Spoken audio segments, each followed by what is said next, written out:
এই দোয়াটা পড়ার দরকার আছে না নাই?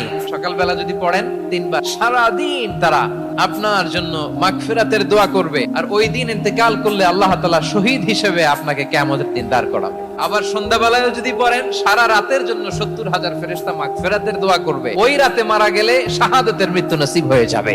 সকাল সন্ধ্যার যে জিকির, এই জিকিরের অন্তর্ভুক্ত করে নেবেন এই ওয়াজিফাটা। হুয়াল্লাহুল্লাযী লা ইলাহা ইল্লাহু আলিমুল গায়বি ওয়াশ শাহাদাতি হুয়ার রাহমানুর রহিম।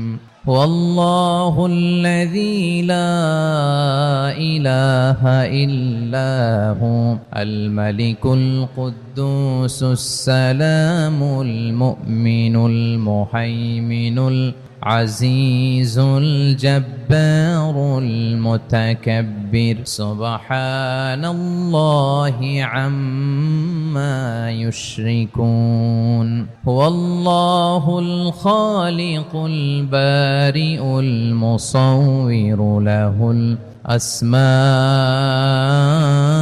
الحسنى يسبح له ما في السماوات والأرض وهو العزيز الحكيم.